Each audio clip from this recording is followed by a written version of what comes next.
दोस्तों, जब बात होती है इन्वेस्टमेंट की तो हमारे सामने बहुत सारे ऑप्शंस आते हैं। कोई कहता है एसआईपी कर लो, कोई कहता है एक साथ लमसम अमाउंट इन्वेस्ट करो, तो कोई कहता है ये स्टॉक मार्केट छोड़ो, रियल एस्टेट में इन्वेस्ट करो, वहाँ असली पैसा है। और जब इतने सारे ऑप्शंस हमारे सामने आते हैं तो हम कंफ्यूज हो जाते हैं कि आखिर इन्वेस्ट करें तो कहाँ करें। तो वेल, अगर आप लोगों के यही सवाल है तो डोंट वरी, ये वीडियो आपके लिए ही है, क्योंकि आज के इस वीडियो में मैं आपसे डिटेल में SIP versus lump sum versus real estate के इन्वेस्टमेंट के बारे में बात करने वाला हूं, जहां हम पिछले कुछ सालों का रियल डेटा लेकर देखेंगे कि आपके लिए क्या ऑप्शन बेस्ट रहेगा और कम से कम अमाउंट में भी हम कहां अपना पैसा इन्वेस्ट कर सकते हैं। बस आपसे एक रिक्वेस्ट है कि इस वीडियो को एंड तक जरूर देखें, क्योंकि इस वीडियो में मैं आपको कुछ ऐसे फैक्ट्स और डेटा बताने वाला हूं जो आपने आज तक नहीं देखा होगा। और सारी कैलकुलेशन हम पिछले कुछ सालों के रिटर्न को लेकर करेंगे, जिससे कि आपको ये क्लियर आइडिया मिलेगा कि आपका पैसा आने वाले कुछ सालों में कितना गुना बढ़ सकता है। इवन आपकी छोटी से छोटी इन्वेस्टमेंट भी आने वाले कुछ सालों में कैसे आपको करोड़ों कमा के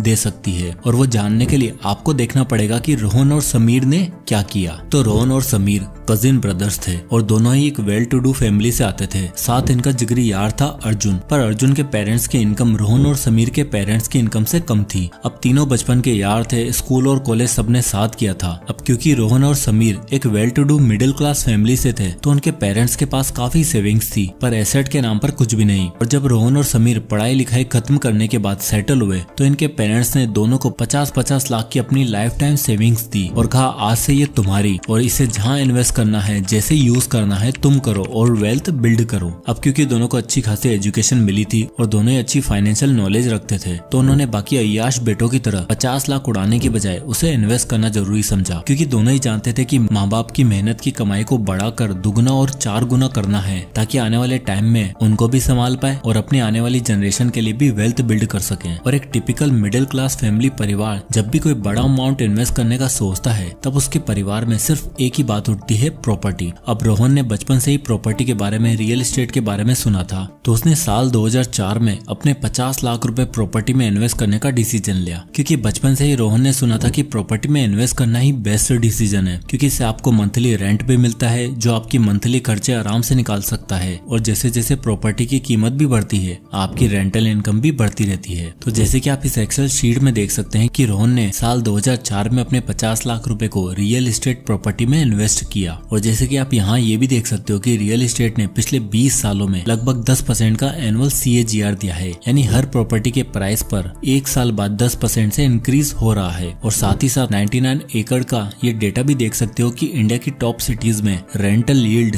यानी आपकी प्रॉपर्टी पे आपको रेंट कितना मिलता है, वो परसेंटेज लगभग 2 से 3% तक का रहता है। तो आप यहाँ देख ही सकते हो कि ठीक 8 साल बाद यानी 2011 में रोहन की प्रॉपर्टी की वैल्यू 1 करोड़ प्लस हो जाएगी और उस पर मिलने वाला एनुअल रेंट होगा 3,21,000 रुपए, यानी देखा जाए तो महीने का 25 से 26,000 रुपए, जो रोहन को बिना कुछ किए मिल रहा था। अब रोहन का प्रॉपर्टी में इन्वेस्ट करने के पीछे कुछ इंपॉर्टेंट रीजन थे, जैसे नंबर 1 रेंटल यील्ड। 50 लाख की प्रॉपर्टी में इन्वेस्ट करते ही उसे एक पैसिव इनकम सोर्स मिला, जिसके लिए उसे ना ही मेहनत करनी पड़ी और ना ही 8-10 घंटे डेली लगाने पड़े। और वो पैसिव इनकम सोर्स था रेंट, जो महीने के आम खर्चे निकालने में काम आता रहेगा। प्लस बढ़ती प्रॉपर्टी प्राइस के साथ ये रेंट भी हर साल बढ़ता रहेगा। साथ ही इस रेंट के अलावा जो रीजन नंबर 2 था वो था स्टेटस सिंबल। रोहन को अब सभी दोस्त और रिश्तेदार पूछने लग गए थे, क्योंकि रियल एस्टेट में इन्वेस्ट करना आज भी एक स्मार्ट डिसीजन माना जाता है। साथ ही प्रॉपर्टी और रियल एस्टेट एक टेंजिबल एसेट है, तो लोग इसे देख सकते हैं और इससे आपकी तरक्की होती भी दिखती है। तरक्की के साथ रियल एस्टेट में इन्वेस्टमेंट करने से आपको रीजन नंबर 3 मिलता है और वो है सिक्योरिटी, क्योंकि रियल एस्टेट आपको एक सेंस ऑफ सिक्योरिटी देता है। अनलाइक बाकी सारे इन्वेस्टमेंट, इसमें आपको लॉस होने का डर थोड़ा कम रहता है और मुश्किल से कभी नेगेटिव रिटर्न मिलते हैं। जैसे कि आप रोहन की एक्सेल शीट में देख ही सकते हो कि 10 साल बाद उसकी प्रॉपर्टी की वैल्यू 1.2 करोड़ हो गई और 15 साल बाद 2 करोड़, और धीरे धीरे ये नंबर बढ़ता ही जाएगा। और यही ग्रोथ सबसे बड़ी सिक्योरिटी है जो आपके आने वाली फ्यूचर जनरेशन के लिए एक बहुत बड़ी इन्वेस्टमेंट साबित हो सकती है। Reason number 4 no special talent. Real estate में इन्वेस्ट करने के लिए आपको एक्स्ट्रा ऑर्डिनरी नॉलेज की जरूरत नहीं है, बल्कि आप मार्केट के नॉर्मल दावों पे सीख कर सही ढंग से रियल एस्टेट में इन्वेस्ट कर सकते हो। और सबसे बड़ी चीज reason number 5 long term asset. कोई भी इंसान रियल एस्टेट प्रॉपर्टी में शॉर्ट टर्म के लिए तो इन्वेस्ट नहीं करता। उसका गोल ये होता है कि आज प्रॉपर्टी खरीद ले, इसे आने वाली जनरेशन के लिए संभाल कर रखें और आने वाले समय में एक प्रॉपर्टी से मल्टीपल प्रॉपर्टीज बिल्ड कर पाए। तो रोहन ने अपने 50 लाख रुपए को प्रॉपर्टी में इन्वेस्ट किया और इसके पीछे रीजन भी बताए। पर समीर का सोचना थोड़ा अलग था। समीर का मानना था कि लाइफ में एवरेज रिटर्न से तो कुछ नहीं होने वाला, इसलिए मुझे कई ऐसी जगह पैसा इन्वेस्ट करना होगा जहां से मुझे एक्सपोनेंशियल रिटर्न मिले और मैं पावर ऑफ कंपाउंडिंग का भी मजा ले पाऊं। और इसके लिए बेस्ट सोर्स है देश की टॉप 50 कंपनियां, यानी निफ्टी 50 इंडेक्स फंड। अब क्योंकि समीर के पास 50 लाख रुपए थे तो उसने इंडेक्स फंड में लमसम अमाउंट इन्वेस्ट किया। अब एक्चुअली निफ्टी 50 इंडेक्स में देश की टॉप 50 कंपनियां आती हैं जो हर साल ग्रो होती रहती है। पिछले कुछ 20-25 सालों का अगर ग्राफ देखा जाए तो निफ्टी 50 का ग्राफ आपको कुछ इस तरह दिखेगा और इसे हम ध्यान से देखेंगे तो बढ़ती इकोनॉमी के साथ निफ्टी 50 साल दर साल महीने दर महीने अपने इन्वेस्टर को कुछ प्रकार से रिटर्न देता आया है, यानी ये ग्राफ हमेशा ऊपर ही गया है। अब आप यहाँ इस शीट में हर महीने का रिटर्न भी देख सकते हो, जिसमें आप देख सकते हो कि 2005 में हर महीने की एवरेज ग्रोथ के साथ निफ्टी 50 ने 36.34 का रिटर्न दिया है। फिर उसके बाद कम ज्यादा होता रहा और यहाँ तक कि साल 2008 में नेगेटिव 51% का भी रिटर्न मिला। मतलब अगर आपने उस समय 10 लाख रुपए निफ्टी 50 में लगा रखे होंगे तो उनकी वैल्यू केवल 5 लाख रुपए रह गई होगी और साल 2011 में मार्केट डिप के कारण आपको नेगेटिव 24% का रिटर्न दिख रहा होगा। बट फिर भी इतने नेगेटिव रिटर्न के बावजूद भी अगर पिछले 20 सालों के रिटर्न का एवरेज लगाओगे तो निफ्टी 50 ने अपने इन्वेस्टर का पैसा 17% से ग्रो किया है। यानी नेगेटिव रिटर्न तो आए बट अगर आप 20 सालों तक इन्वेस्ट किए होते तो आपको एवरेज रिटर्न मिलता 17% का। तो इन सभी स्टेट्स को देखते हुए समीर ने अपना पैसा देश की जमीन पर लगाने की बजाय देश के बिजनेस पर लगाया। अब इस एक्सेल शीट में आप देख सकते हो जहां समीर ने अपने 50 लाख रुपए लमसम के रूप में निफ्टी 50 में लगाए हैं और उसे हर साल 2% का डिविडेंड मिल रहा है जो हर साल उसके बैंक अकाउंट में ऑटोमेटिकली क्रेडिट हो जाता है। तो 17% के एवरेज रिटर्न के हिसाब से मात्र 5 सालों में यानी 2008 में उसका पैसा डबल हो गया यानी 10 लाख रुपए और 10 साल में यानी 2013 में 2.3 करोड़, 15 साल बाद यानी 2018 में 5 करोड़ और 20 साल बाद यानी 2023 में उसकी टोटल इन्वेस्टमेंट की वैल्यू होगी 11 करोड़ रुपए, जिसमें उसे 2% का एनुअल डिविडेंड भी मिल रहा है। और 20वें साल में यानी 2023 में आप देख सकते हो कि समीर को साल का 22 लाख रुपए तो केवल डिविडेंड के रूप में ही मिल रहा है जो महीने का होता है लगभग 2 लाख रुपए। यानी बेटे बेटा उतने इनकम है जो आजकल एक MBA की भी नहीं होती। और वैसे तो इन दोनों भाइयों के परिवार में रियल एस्टेट की बातें होती रहती थी और रोहन ने कुछ वैसा ही किया, पर समीर का स्टॉक मार्केट या इंडेक्स फंड में पैसा इन्वेस्ट करने के पीछे कुछ बहुत स्ट्रॉन्ग रीजन थे। Reason number 1, low cost. अब अगर आप बाकी किसी भी इन्वेस्टमेंट को देखो उसे एक्वायर करने में आपको काफी ज्यादा पैसा देना पड़ता है। जैसे कि अगर हम रियल एस्टेट की बात करें तो रियल एस्टेट में हमें स्टैंप ड्यूटी, ब्रोकरेज और एक आध खर्चा मिला के लगभग प्रॉपर्टी का 10% प्राइस पे करना पड़ता है। सेम वही अगर आप कोई बिजनेस खोलते हो तो उसको एस्टेब्लिश करने में, उसको सेटअप करने में काफी कॉस्ट लग जाती है। लेकिन स्टॉक्स और इंडेक्स फंड ही इकलौती ऐसी इन्वेस्टमेंट है जहां पर आपको मुश्किल से 0.5% का ब्रोकरेज पे करना पड़ता है और इसमें आपकी नॉर्मल प्रॉपर्टी की तरह या बिजनेस की तरह सेटअप करने में कोई खर्चा भी नहीं आता। Reason number 2, managed by fund manager. Unlike real estate property, इसमें आपको मेंटेनेंस और रेनोवेशन पर ध्यान नहीं देना होता और हर समय अपनी प्रॉपर्टी या बिजनेस को लेकर इंपॉर्टेंट डिसीजन भी नहीं लेने पड़ते, बल्कि आपका पैसा एक SEBI reputed fund manager manage करता है और उससे रिलेटेड हर बेस्ट डिसीजन लेने की जिम्मेवारी उसी की होती है। प्रॉपर्टी में आपको रेंट कलेक्शन करने से लेकर उसकी देख रेख, उसकी मेंटेनेंस खुद देखनी पड़ती है। यानी एग्जाम्पल मान लो आपको एक प्रॉपर्टी से 50,000 रुपए का रेंट आ रहा है तो उसमें हर महीने 8 से 10,000 रुपए आपको मेंटेनेंस के लिए देने पड़ते हैं। यानी आपको महीने के 50 नहीं सिर्फ 40 से 42,000 रुपए मिलते हैं। पर इंडेक्स फंड में ऐसा नहीं है। आपको कहां से कितना फायदा हो सकता है, डिविडेंड मिल सकता है, ये सब फंड मैनेजर ध्यान रखता है। हाँ, मार्केट वोलेटाइल जरूर है और हो सकता है कि कुछ समय के लिए आपको थोड़ा लॉस भी फेस करना पड़े, पर ये आपको लॉन्ग टर्म में बेटर रिटर्न ही देता है। और इसका सबसे बड़ा रीजन है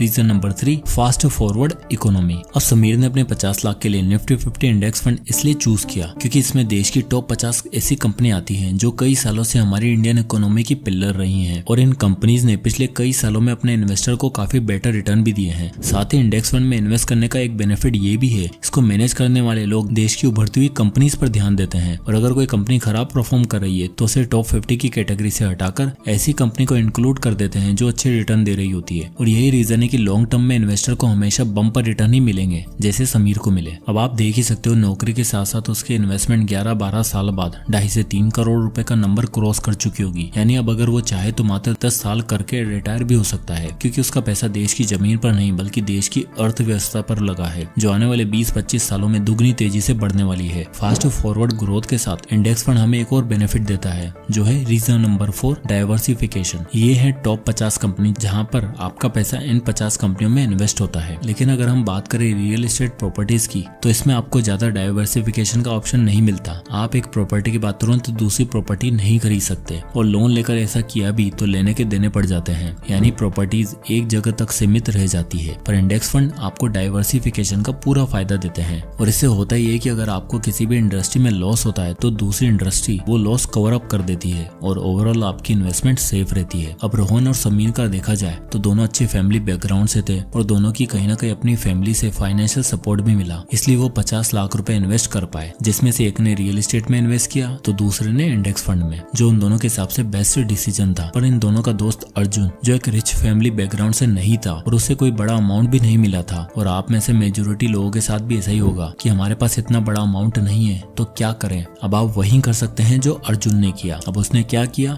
चलो देखते हैं। अब अर्जुन जानता था कि उसके माँ बाप समीर और रोहन के माँ बाप जितने अमीर तो नहीं है, और न ही उसको कहीं से 50 लाख रुपए एक साथ मिलने वाले हैं, और उसको समझ में आ चुका था कि अगर अपने दोस्तों जैसे पैसे कमाना है और अपनी आने वाली जनरेशन को एक बेटर फ्यूचर देना है तो उसे भी रोहन और समीर की तरह इन्वेस्टमेंट शुरू करनी पड़ेगी। अर्जुन के पास अच्छी नौकरी थी जो उसे ठीक ठाक लाइफस्टाइल देने में मदद कर रही थी, और साथ ही साथ कॉलेज टाइम से अर्जुन ने फ्रीलांसिंग भी शुरू कर दी थी, यानी उसके पास 2 इनकम सोर्स तैयार थे। पर स्टिल उसके पास रोहन और समीर जितना बड़ा कॉर्पस अमाउंट नहीं था, इसलिए उसने यूज किया SIP यानी सिस्टमेटिक इन्वेस्टमेंट प्लान। अब समीर की तरह अर्जुन ने भी अपने इन्वेस्टमेंट के लिए निफ्टी 50 इंडेक्स फंड को चूज किया। अब सवाल ये था कि रोहन और समीर जितना रिच होने के लिए उसको कितना अमाउंट इन्वेस्ट करना चाहिए। तो अपनी सैलरी और फ्रीलांसिंग की इनकम मिलाकर अर्जुन महीने का अच्छा खासा अर्न कर रहा था। अब उसने सोचा क्यों ना रोहन जैसे रियल एस्टेट प्रॉपर्टी खरीदूं, लेकिन उसके लिए लोन लेना पड़ेगा और हर महीने EMI भरनी पड़ेगी, इसलिए इससे बेहतर है क्यों ना महीने का 30,000 रुपए सेव करके इंडेक्स फंड में इन्वेस्ट किया जाए, जहां से 17% का रिटर्न मिल रहा है। अब आप यहाँ देख सकते हो कि अर्जुन ने इस इन्वेस्टमेंट मेथड से पहले 5 सालों में यानी 2018 तक 18 लाख रुपए इन्वेस्ट किए, और वो 18 लाख 17% के हिसाब से 27,50,000 रुपए हो गए। फिर सेम टेक्निक से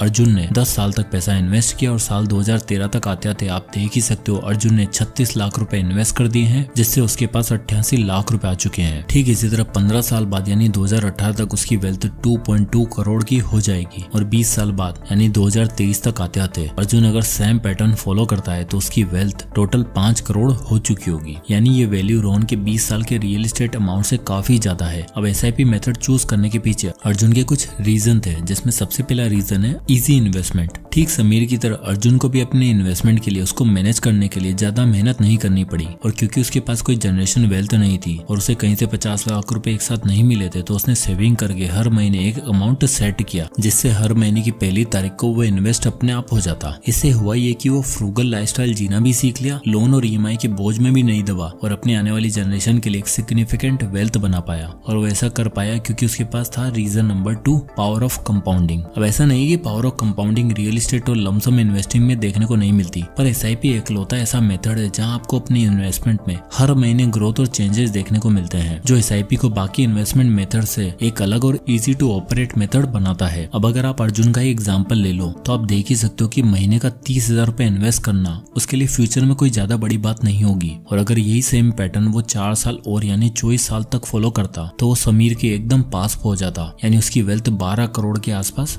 हो जाती। और यही है पावर ऑफ कंपाउंडिंग, जो आपको इंटरेस्ट पे इंटरेस्ट देकर आपका पैसा ग्रो करती है। अब अगर देखा जाए तो तीनों लोगों ने 3 अलग अलग इन्वेस्टमेंट तरीके यूज किए। रोहन ने 50 लाख रुपए को रियल एस्टेट में इन्वेस्ट किया, तो वहीं समीर ने अपने 50 लाख रुपए को इंडेक्स फंड के अंदर लमसम में इन्वेस्ट किया। अब अगर जरा पहले इन दोनों का कंपैरिजन देखा जाए तो आप देख ही सकते हो पहले साल जहां रोहन को रियल एस्टेट से 55 लाख रुपए मिले, वहीं समीर की इन्वेस्टमेंट 58 लाख रुपए थी। पर यहाँ पर रोहन को रेंटल यील्ड ज्यादा मिल रहा था। रोहन को 1,65,000 तो समीर को मिलने वाला डिविडेंड बहुत ही कम, मात्र 1,16,000 रुपए था। फिर अगले 5 सालों तक अगर आप देखो तो 2009 तक रोहन को मिलने वाला रेंटल यील्ड समीर के डिविडेंड से काफी ज्यादा है, और उसकी प्रॉपर्टी की वैल्यू भी ग्रेजुअली इंक्रीज हो रही थी। पर अचानक 2010 में आप देख सकते हो जहां रोहन की प्रॉपर्टी वैल्यू 97 लाख रुपए थी, वहीं समीर की इन्वेस्टमेंट बढ़ते बढ़ते 1.4 करोड़ हो चुकी थी, और अब उसको मिलने वाला डिविडेंड भी 2,96,000 हो चुका था। और इसके बाद आप समीर की इन्वेस्टमेंट वैल्यू और डिविडेंड पर अगर नजर डालोगे तो दोनों ही रोहन की प्रॉपर्टी और उसके रेंटल यील्ड से ज्यादा है। और 20 साल बाद जहां रोहन को 10 लाख रुपए तक किराया आ रहा था, वहीं समीर को 22 लाख रुपए यानी रोहन से दुगना डिविडेंड आ रहा था। यानी पिछले 7 साल रोहन की प्रॉपर्टी ने खूब अच्छा खासा इंक्रीज देखा। उसके बाद लॉन्ग टर्म में धीरे धीरे उसकी 3% रेंटल यील्ड कभी भी समीर के डिविडेंड को मैच नहीं कर पाई और धीरे धीरे समीर को रोहन से दुगना तिगना डिविडेंड मिलने लगा और उसकी इन्वेस्टमेंट वैल्यू भी रोहन की प्रॉपर्टी से ज्यादा यानी 11 करोड़ हो चुकी थी, जिससे हमें ये समझ आता है कि प्रॉपर्टी लोगों को दिखाने के लिए और एक स्टेबल ग्रोथ के लिए काफी अच्छा एसेट है। और हाँ, स्टॉक मार्केट में आपकी जो इन्वेस्टमेंट है वो किसी को दिखती नहीं है, इसलिए हो सकता है लोग आपको कम स्मार्ट समझे। पर अगर आप एक्सपोनेंशियल रिटर्न और सुपर कंपाउंडेड रिटर्न चाहिए तो आपको आउट ऑफ द बॉक्स जाके कुछ ऐसा करना पड़ेगा जो आपको सिर्फ रिच नहीं बल्कि ट्रू सेंस में वेल्थी बना पाए, जो इंडेक्स फंड से बिल्कुल पॉसिबल है। और अगर आपके पास एक साथ लगाने के लिए 50 लाख रुपए नहीं है तो आप SIP के जरिए हर महीने का अच्छा खासा अमाउंट इन्वेस्ट कर सकते हो और रियल एस्टेट से ज्यादा रिटर्न भी पा सकते हो। जैसे कि रोहन और अर्जुन की इन्वेस्टमेंट में आप कंपैरिजन देख सकते हो, जहां 20 साल बाद रोहन की प्रॉपर्टी की वैल्यू 3.3 करोड़ होगी, वहीं मात्र 30,000 रुपए महीना इन्वेस्ट करने वाला अर्जुन 20 साल बाद 5.1 करोड़ का मालिक होगा। हमें मानता हूँ SIP में आप विड्रॉल नहीं कर सकते जैसे रोहन को अपनी रियल एस्टेट इन्वेस्टमेंट के साथ मिला, पर एक अच्छा खासा अमाउंट जोड़ने के बाद आप अपनी इन्वेस्टमेंट को SWP में डाल सकते हो और हर महीने 70 से 80,000 रुपए आराम से विड्रॉ भी कर सकते हो, ठीक उतना ही जितना रोहन को रेंट मिलेगा। और अगर हम समीर और अर्जुन का कंपैरिजन देखें तो आप देख ही सकते हो मात्र 30,000 रुपए महीने के अमाउंट से भी अर्जुन समीर की तरह स्ट्रेटेजिकली इन्वेस्ट करना सीख गया था। और क्योंकि समीर ने एक साथ 50 लाख रुपए इन्वेस्ट किए थे, इसलिए उसका हर अमाउंट अर्जुन का जस्ट डबल था। यानी 20 साल बाद अर्जुन की वेल्थ जहां 5 करोड़ थी, वहीं समीर की वेल्थ 11 करोड़ हो चुकी थी। पर अब जरा सोचो 30,000 और 50 लाख में कितना फर्क है, लेकिन इन दोनों के रिटर्न में सिर्फ 2x का फर्क है। और अगर अर्जुन महीने का 30,000 की बजाय थोड़ा ज्यादा इन्वेस्ट करता, लेट से 50 या 60,000 रुपए इन्वेस्ट करता, तो आप देख ही सकते हो इन दोनों की वेल्थ में बिल्कुल कोई फर्क नहीं था और अर्जुन के बाद 20 साल बाद 12 करोड़ का कॉर्पस होता। और ये सुपर कंपाउंडिंग का है पावर, जो आपको सिर्फ और सिर्फ स्टॉक मार्केट और इंडेक्स फंड में देखने को मिलेगा। तो अब सब आपके सामने है कि आप एक साथ लमसम अमाउंट स्टॉक मार्केट में लगाना चाहते हो या रियल एस्टेट में इन्वेस्ट करना चाहते हो, या फिर आपके पास कोई बड़ा अमाउंट नहीं है तो आप किसी भी अमाउंट से SIP शुरू कर सकते हो। जरूरी नहीं कि 30,000 से ही शुरुआत करो, आप जितना सेव कर सको उतना बढ़िया। और कौन सा इन्वेस्टमेंट आपको सबसे अच्छा लगा कमेंट करके जरूर बताएं। तो मिलते हैं नेक्स्ट वीडियो में, तब तक के लिए जय हिंद।